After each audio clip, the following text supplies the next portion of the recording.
you can also expect and demand them to live them, to live those values. Because, ladies and gentlemen, it's the appreciation of the values that are the foundation of the Constitution.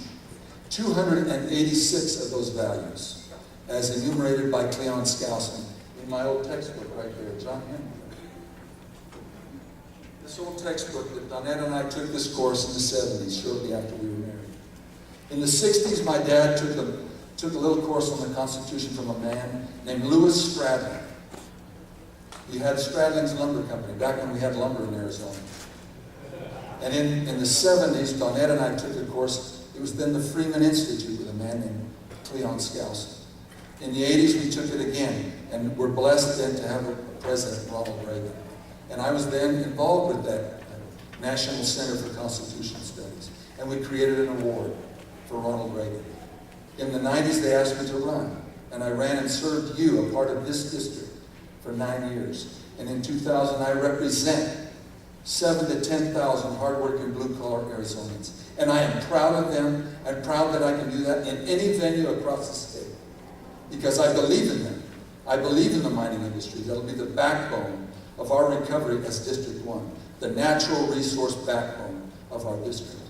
I thank you for letting me have this privilege to stand. I pray that we will all remember the values, that we will live them and love them. Thank you so very much.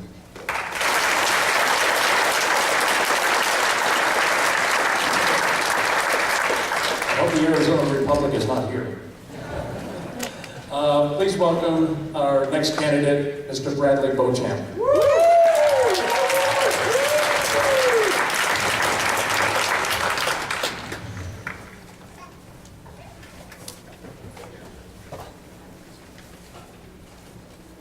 They told me I have to position myself so I can see the lights a little bit better because okay, I'm just waiting for you to go ahead and fire them up. You don't want to give a lawyer too much time up at a podium. That's what they always tell me.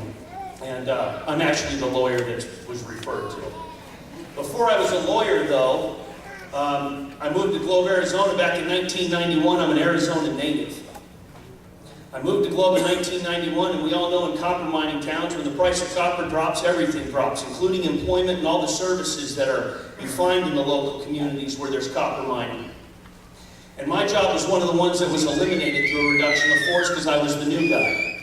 And so at 21 years old, I went and took a job washing dishes in a steakhouse in a town of 12,000 people. I used to bust the tables and wash the dishes of my friends, of my neighbors, of their parents, of the entire community. It wasn't the job I wanted. It certainly wasn't the career I chose for myself. But I was able to work. And it was a humbling experience. And that's something we're missing in Washington right now. There's not a lot of humility left in our public servants. They're humble when they're campaigning, and then they tend to forget who you are after they're there. You become the inconvenienced, the voice from back in the state who just simply needs to get out of the way and allow those who feel they are more important and more intelligent to take the reins and tell you what you need rather than listen to what your concerns are. After I worked at the steakhouse, I ended up taking a job at an open pit mine. I know exactly what it's like to be a blue-collar laborer. I know what it's like to stand outside in 20-degree weather, digging turquoise out from the ground. To this day, turquoise may be beautiful to you folks, but when you dig it out of the ground for a living, I don't really like it. It was when I was working there that I went to college. I graduated from NAU. I have a degree in education. I used to teach government and civics. I was the teacher all the kids hoped they didn't get, but then they realized it's a small town. Oh my God, we're going to get them anyway. My final exam was 230 questions to be promoted from 8th grade to high school. Every teacher said, you can't give a test that has that many questions. 13-year-old kids will never pass it. I said, that's the problem in education. We keep lowering the bar so everybody can get over it, rather than raising the bar and working hard to help them over it. I had one kid who didn't pass that test. And I blamed his parents, because he was never in school, he was never in my class, and there was no accountability in his household.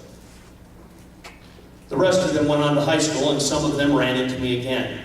I gave them the same test. They all passed at that time. After teaching, I went to law school. I wanted to learn more about the Constitution of the United States. I graduated from law school in 2002 and been practicing law in Gila County in the